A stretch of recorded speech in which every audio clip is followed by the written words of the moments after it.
Hi everyone, my name is Kaylee and I'm about to do the video quiz for chapters 4, 5, 6, and 7. So question number 1, so how I'm going to do this is I'm going to do it by each chapter. So I'm going to start with chapter 4. Question number 1 is, what was the key ideas that stood out to you in this chapter? So what stood out to me in chapter 4 was knowing your audience. So I did not know or realize that, knowing who you're talking to affects them listening and how they're going to listen. Because if you really know your audience, you know how to approach what you're trying to talk about. Of course, for a 3-year-old, you're not gonna, say big words and stuff like that. Or you know what I mean, if you're talking to an adult, you're not going to talk to them how you would talk to a 3-year-old. So I feel like knowing your audience, who they are, is really big in knowing how to talk to people whenever you're doing your speech. Also, the size of your audience, how are you going to be able to talk to people and really engage them into what you're trying to talk to them about if there's a million people. So it really depends on the size of your audience, who you're talking to, which I thought was really cool, and that's what really stood out to me.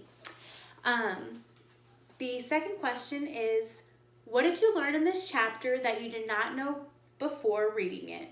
So I personally did not know that the size of your audience could affect how they listen, because just, a million people in the room could definitely affect, for instance, if people are talking and stuff, it might affect them really listening to what you have to say.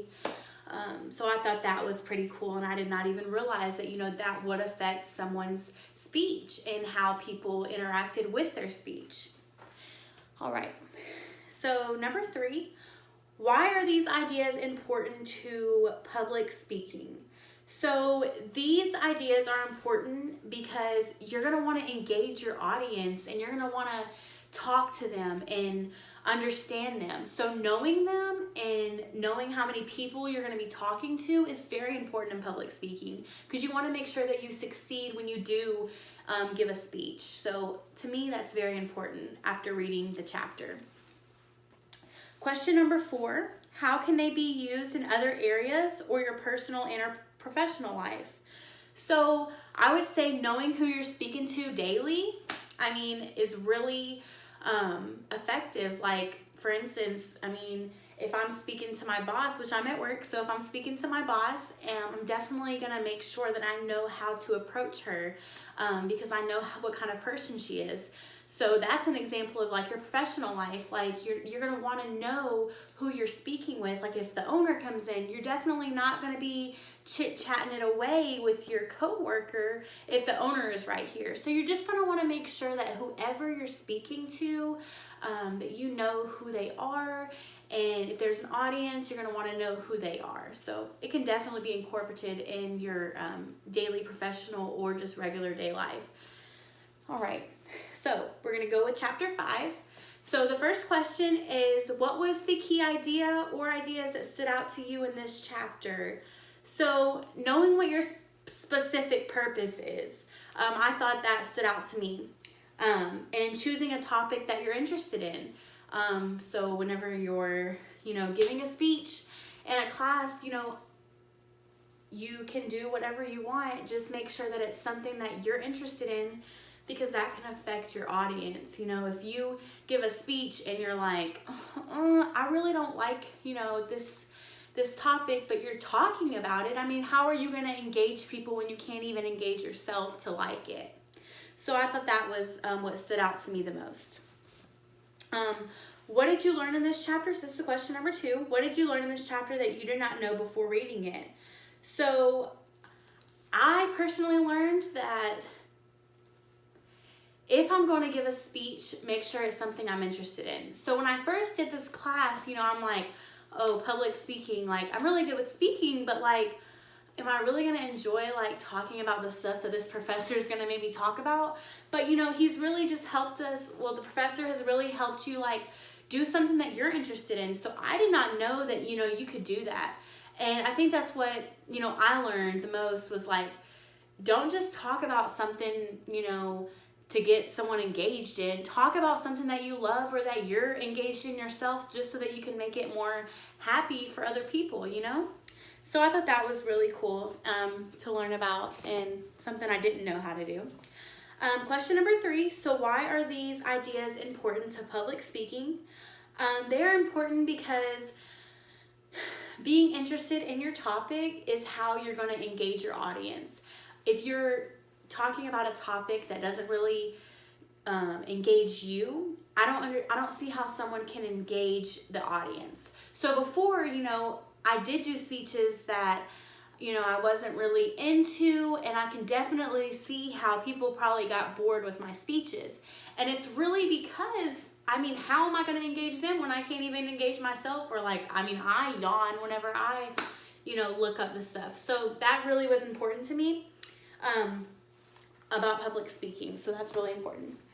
All right, last question for chapter number 5. So how can they be used in other areas of your personal and or professional life? So being organized is only going to make you better as a person. So definitely, definitely be organized. That's one thing. Now, second thing, if we're trying to incorporate about, you know, how topics, you know, basically interest you in public speaking. So for instance, how that can be incorporated into like a professional life. Let's see. If you choose to do something at your job that is really interesting to you, then you'll have a happier life because you're doing something that you love every day. So that is kind of how it, like, you know, goes in with like professional life. Just do something that you love. So basically the same thing with speaking. Talk about something that you love.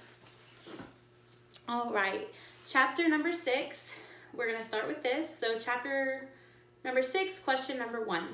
What was the key idea or ideas that stood out to you in this chapter? All right, so the main ideas were to identify your speech title and specific purpose, and create an outline using good grammar and punctuation, and cite your sources. So I thought that was very interesting, and key topics in that chapter to, you know, make sure that, you know, you create an outline to make sure that you're doing what you're supposed to do as a speech, because you just want to make sure that everything is organized, which definitely goes over in all the chapters, to make sure that you're organizing your speech, which is always a good thing. And just, I did not realize that, like, with an outline, you're going to always want to make sure that your grammar and punctuation is good, because, I mean, that can be like a reference to like your professor or the people that you're speaking to. Question number 2. What did you learn in this chapter that you did not know before reading it? So I learned that you need to make a formal outline. I mean, it's not required in all classes as it's stated in the book, but it's good to make a formal outline from the preparation outline. So I thought that was really cool. I'm like, wait, so the preparation outline that I usually do, I can make like a formal one, just for, you know, people to use as a reference. Question number 3, why are these ideas important to public speaking? So it will help you better organize your speech when you do an outline. And also making a formal outline will help your professor or audience have a reference if they are listening to you speak. So I think that's really important. I think that organizing your speech is really important, which at first, honestly, when I first started this class, I was like, I mean, I probably could talk about anything. I really just don't care. Like, I'll probably just talk about anything. But I do think that it's better to organize your speech and outline to have you, you know, steady, you know, or you don't want to be all over the place when you're doing a speech is basically what I'm trying to say. So doing outline definitely helps. All right. And then last question for chapter number 6. So how can they be used in other areas of your personal and or professional life? So like I always say, being organized is an everyday life thing, and will help you get everything you need to cover done. So, okay, we're talking about outlines. if we were to do an outline in the personal or professional life, that's kind of like an agenda. So you make an agenda to be organized throughout your day. And I mean, it really helps you get all your tasks that need to be done. So basically, like if in a speech you're doing all these outlines, you want to make sure that you're covering every aspect in that speech. So when you do an agenda for your personal or professional life, you're making sure that you get every task done that day. So that's kind of like how you incorporate it into your professional or personal life. All right, last chapter, chapter 7. What was the key idea or ideas that stood out to you in this chapter? So using a school library as a reference, searching the web and making sure that it's like has credibility, making sure it's not Wikipedia and like where people can like change stuff, you know, and also conducting an interview to go straight to the source, which I did not know that, but we'll get to the second question in a minute.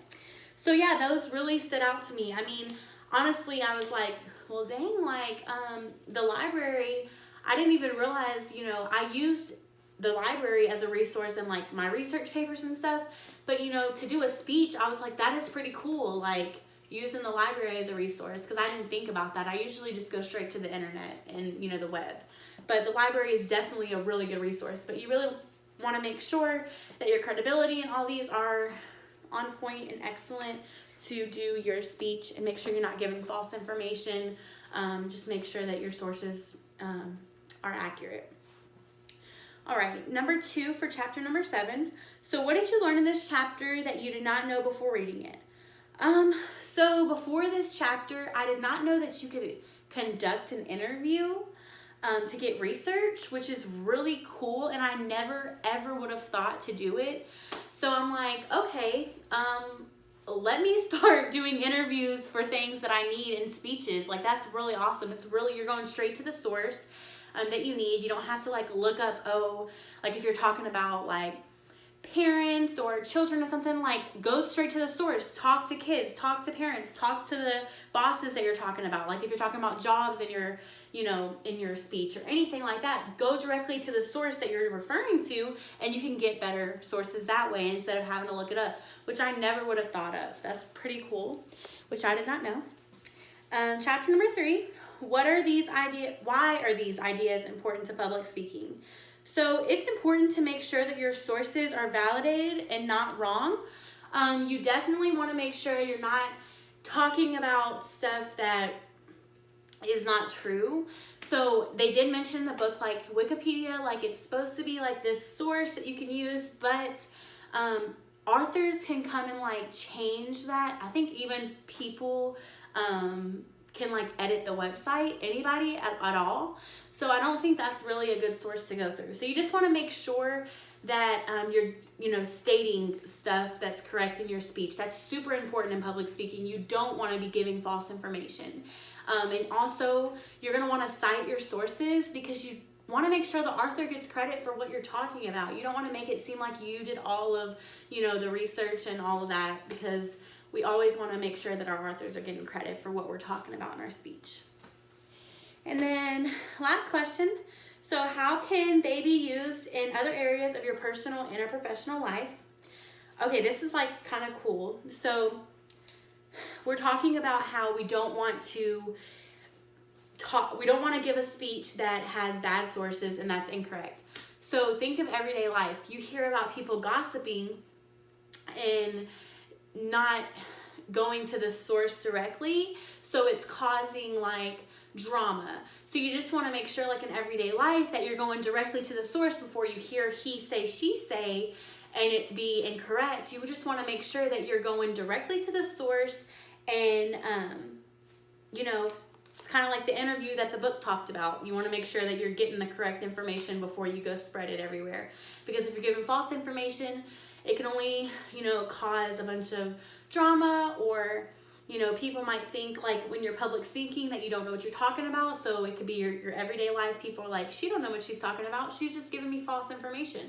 So you always want to make sure that you're getting creditable resources. But thank you for listening. I'm done with all of the chapters, and I hope you all have a great day.